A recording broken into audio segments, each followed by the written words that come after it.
La Biblia es extrañamente precisa con el tiempo. Nos dice el día exacto en que comenzaron las lluvias del diluvio. Nos dice la hora exacta en la que Jesús murió en la cruz. Pero cuando buscamos la fecha de su nacimiento, silencio. El acontecimiento que partió la historia en dos, el nacimiento del hombre más influyente de todos los tiempos, no tiene fecha escrita en ninguna página de los evangelios. No aparece, no está, y eso debería inquietarte, porque si abres la Biblia buscando 25 de diciembre, no lo vas a encontrar, ni en Mateo, ni en Lucas, ni en Marcos, ni en Juan. Entonces la pregunta es inevitable. ¿Por qué todo el mundo celebra el nacimiento de Jesús ese día? ¿De dónde salió esa fecha? Y lo más inquietante de todo, ¿cuándo nació realmente Jesús? Hoy vamos a hacer algo que muy pocos se atreven a hacer. Vamos a seguir las pistas ocultas en la Biblia, una por una, como si fueran piezas de un rompecabezas antiguo. 7 pistas, 7 evidencias, y cuando las juntes todas, la imagen final no se parece en nada a la Navidad que te han contado. Presta atención, porque la respuesta ha estado siempre ahí, a plena vista. Primera pista, el censo. El Evangelio de Lucas menciona un detalle que casi todos leen por encima, como si fuera simple contexto histórico. Pero ese detalle es una llave. En aquellos días, César Augusto decretó que se hiciera un censo en todo el imperio. Y José subió desde Nazaret, en Galilea, hasta Belén de Judea, para inscribirse junto con María, que estaba encinta. Parece un dato más, pero no lo es. Ese censo no fue casual, fue el mecanismo que llevó a José y a María exactamente al lugar donde, siglos antes, el profeta Miqueas había dicho que nacería el Mesías. Belén, ni un kilómetro más, ni uno menos. Pero ahora detente un segundo y piensa como un estratega romano. El Imperio Romano no hacía nada al azar, era una máquina de organización, de logística, de control absoluto. César Augusto gobernaba más de 60 millones de personas. Se hacía llamar Hijo de Dios. Había impuesto la Pax Romana desde Hispania hasta Siria. Y un censo significaba mover masas humanas, cobrar impuestos y evitar revueltas. Ahora dime algo, ¿harías todo eso en pleno invierno? En Judea, diciembre no es una postal navideña. Es lluvia constante, es frío, es barro hasta los tobillos. Los caminos se vuelven intransitables. Viajar se convierte en una pesadilla. Organizar un desplazamiento masivo de personas en esa época habría sido un desastre absoluto. Y los romanos podían ser crueles, pero no eran incompetentes. Los censos se hacían cuando la gente ya estaba viajando.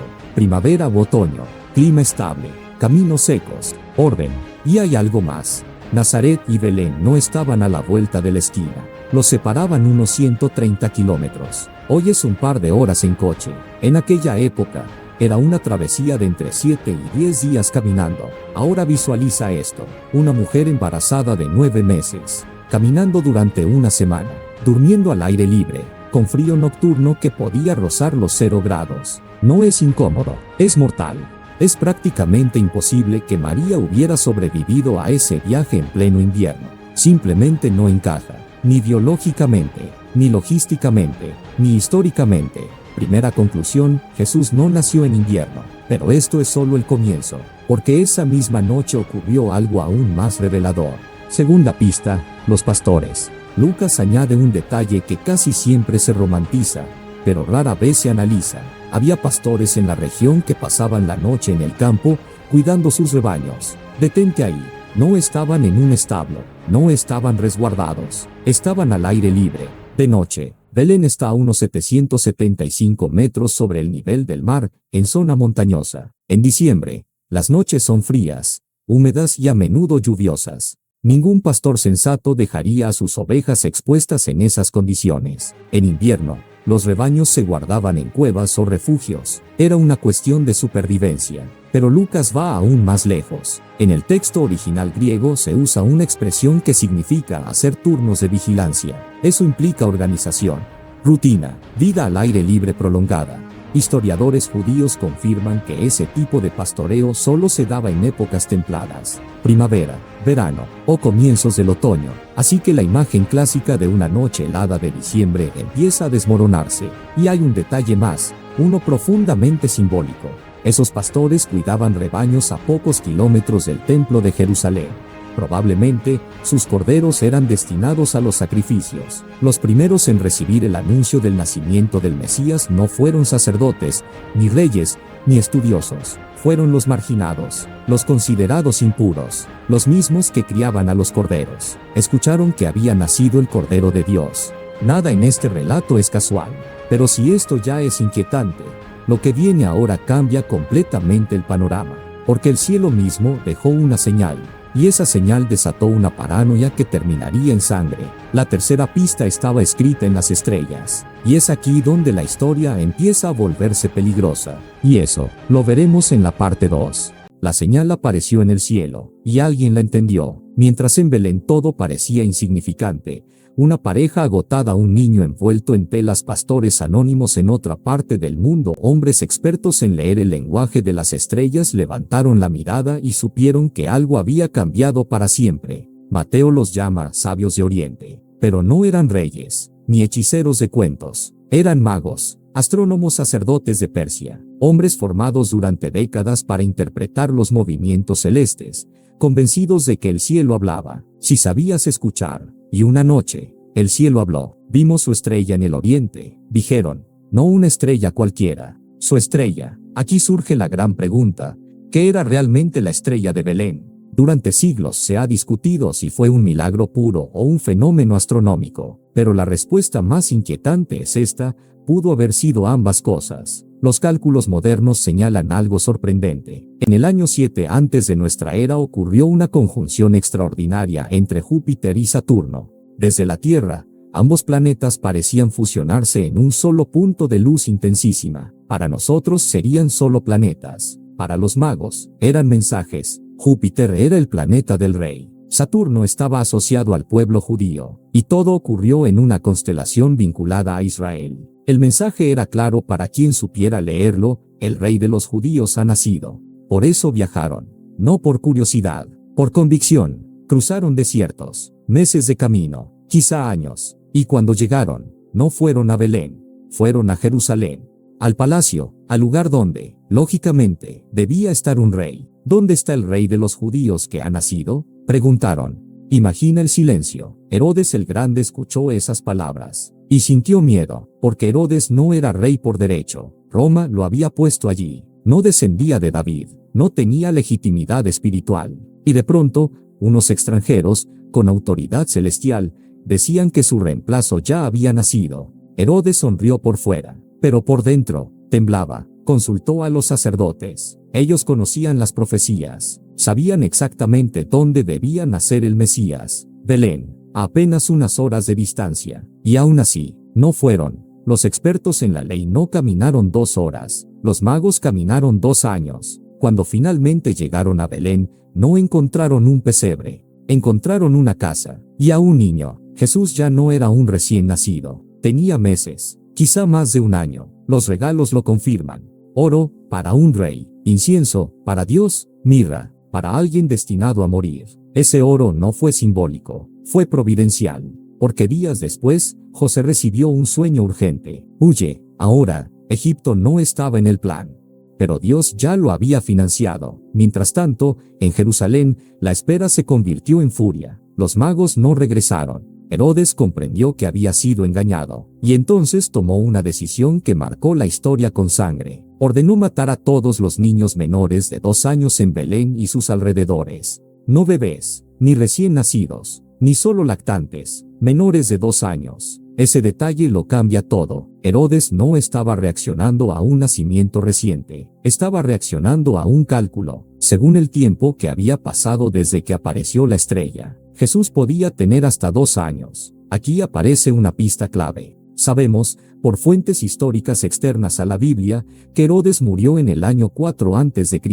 Así que haz las cuentas. Si Herodes aún estaba vivo cuando Jesús nació, y murió en el 4 a.C., entonces Jesús nació antes. Sí, Jesús nació antes de Cristo. Parece absurdo, pero es históricamente correcto. El error vino siglos después, cuando un monje llamado Dionisio intentó ordenar el calendario. No sabía que Herodes había muerto antes. no contó correctamente los años, y creó un sistema que usamos hasta hoy, aunque esté desplazado, pero la historia no miente. Jesús nació entre el año 6 y el 4 antes de nuestra era. La estrella, Herodes, los magos, todo encaja, pero aún no sabemos el mes. Y aquí es donde la Biblia se vuelve quirúrgica, porque Lucas nos dejó una pista tan precisa, que parece imposible que sea casual. La siguiente señal no está en el cielo, está en el templo, y comienza con un anciano sacerdote, y una visita imposible. Eso, lo veremos en la parte 3.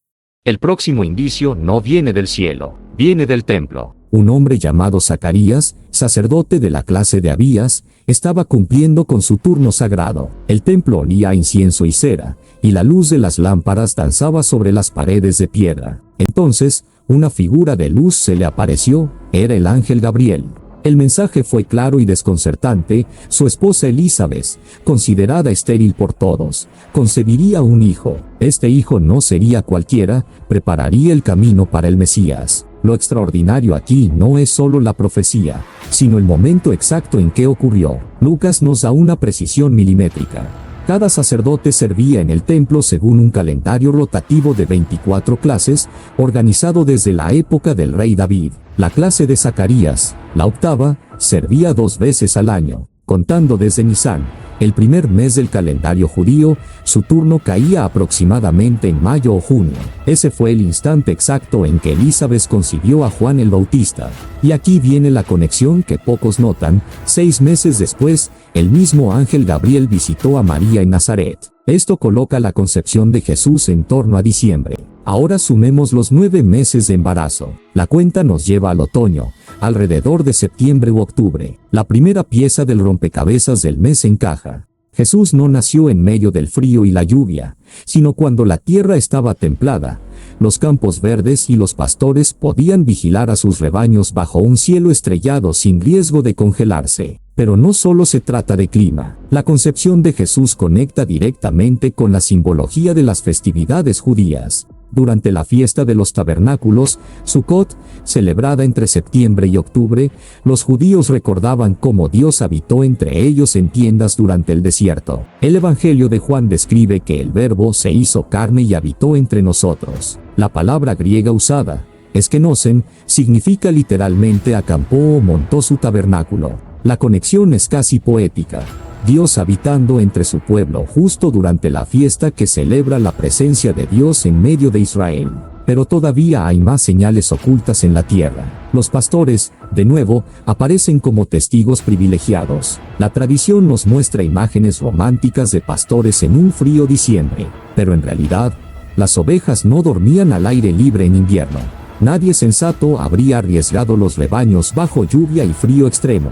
Solo en primavera, verano o al inicio del otoño los pastores dejaban a sus animales en campos abiertos y realizaban turnos nocturnos de vigilancia. Esto refuerza la idea de un nacimiento templado, no invernal. La siguiente pista tiene que ver con la estrella de Belén, pero ahora con un enfoque distinto. La observación de los magos nos revela que la señal celestial no fue un destello aislado. Podría haber sido una conjunción planetaria prolongada, un fenómeno visible durante meses. Incluso podría haber sido una supernova o nova, una luz que brilló intensamente en el cielo, guiando a los sabios durante su largo viaje. El patrón es fascinante. Cada señal apunta a un tiempo específico, preciso, intencionado. Dios parecía jugar con las fechas y los acontecimientos, alineando estrellas, festividades y nacimientos con un plan maestro. No hay coincidencias. Todo tiene un propósito divino. Pero ahora surge la pregunta que da sentido a todo esto: ¿por qué tantos errores sobre el calendario de su nacimiento? La respuesta se remonta al monje Dionisio, quien siglos después trató de establecer la división entre antes y después de Cristo. Su cálculo no contempló la muerte de Herodes y omitió el año 0. Por eso celebramos un 25 de diciembre que no coincide con la evidencia bíblica ni histórica. Sin embargo, la fecha exacta no es lo esencial. Lo importante es reconocer cómo cada detalle de la Biblia, cada turno sacerdotal, cada movimiento de los pastores y cada fenómeno celestial converge en un patrón lógico y asombroso. El nacimiento de Jesús estaba diseñado para encajar con el tiempo y la historia, como una sinfonía divina. Pero hay otra capa, la última de este bloque. Para comprenderla, Debemos mirar a Jesús no como recién nacido, sino al comenzar su ministerio. Lucas nos dice que comenzó a los 30 años, durante el año 15 de Tiberio César, alrededor del 28 o 29 después de Cristo. Retrocediendo 30 años, llegamos de nuevo a un marco entre el 6 y el 4 antes de Cristo. La precisión es asombrosa. Cada pista histórica, cada indicio celestial y terrestre, coincide. Y aquí viene el giro más intrigante. Los últimos eventos de su nacimiento y los primeros de su ministerio revelan que Jesús no fue solo un personaje histórico, fue un cumplimiento de patrones divinos y humanos, una combinación perfecta de historia y profecía. Si pensabas que ya habías comprendido la magnitud del misterio, aún no has visto lo que viene.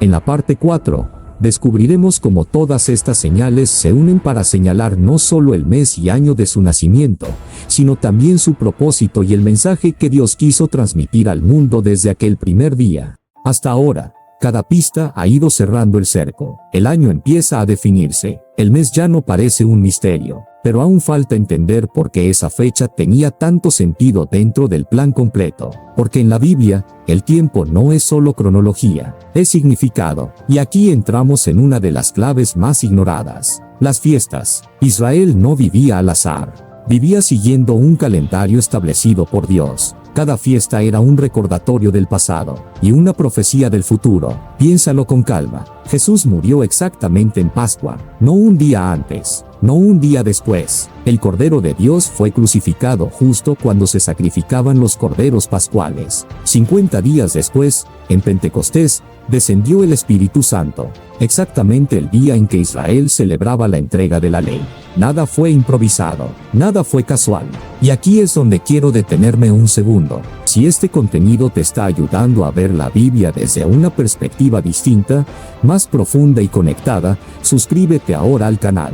Subimos videos todos los días y cada uno sigue revelando detalles que normalmente nadie te explica. Y dime en los comentarios, ¿ya habías escuchado esta relación entre las fiestas y Jesús?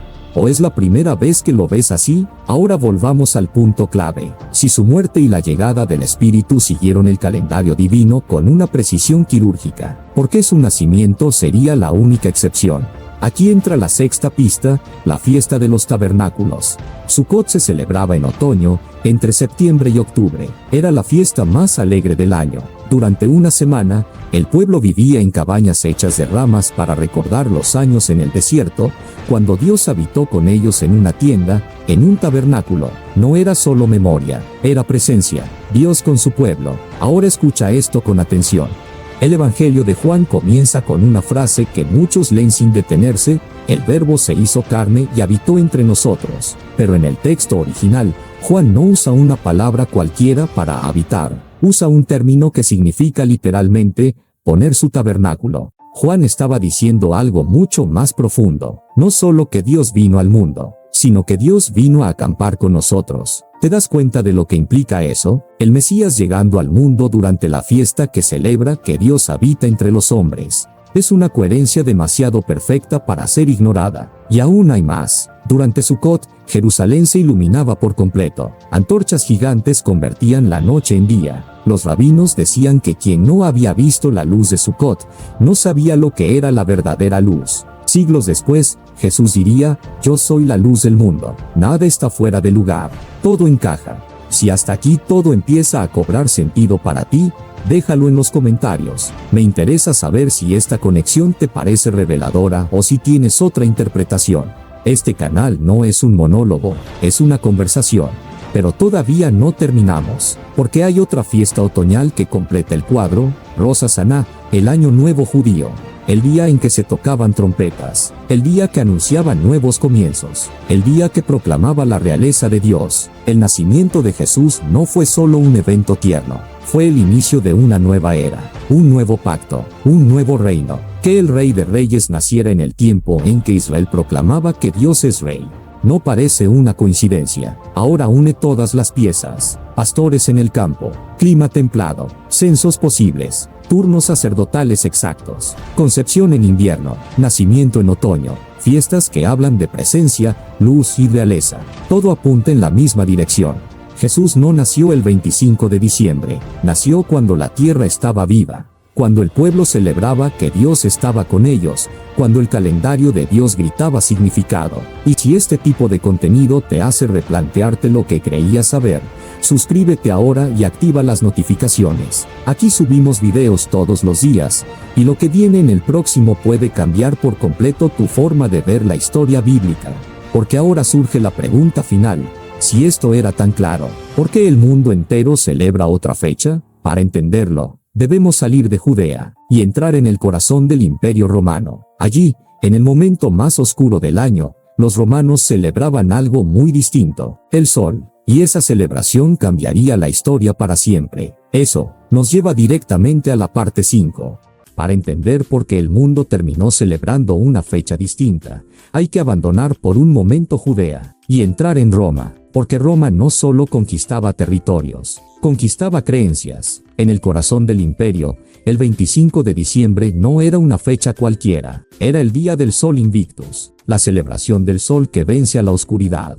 El momento en que los días comenzaban a alargarse tras la noche más larga del año. Para los romanos, el sol nacía de nuevo. Ahora imagina el dilema de los primeros cristianos. Un pequeño movimiento perseguido, sin poder político, rodeado de rituales paganos profundamente arraigados. La solución fue estratégica y peligrosa: no eliminar la fiesta, sino resignificarla. Así, con el paso de los siglos, el nacimiento de Cristo comenzó a asociarse con el 25 de diciembre, no porque fuera la fecha real, sino porque era la fecha más poderosa para competir con el paganismo dominante, el sol de justicia sustituyendo al sol romano. La intención no fue malvada, fue supervivencia, pero el efecto fue profundo. Con el tiempo, la tradición se volvió dogma, y el símbolo reemplazó al significado. Si esta parte de la historia te está sorprendiendo, te invito a que lo escribas en los comentarios. ¿Crees que fue una estrategia necesaria o un error que distorsionó el mensaje original?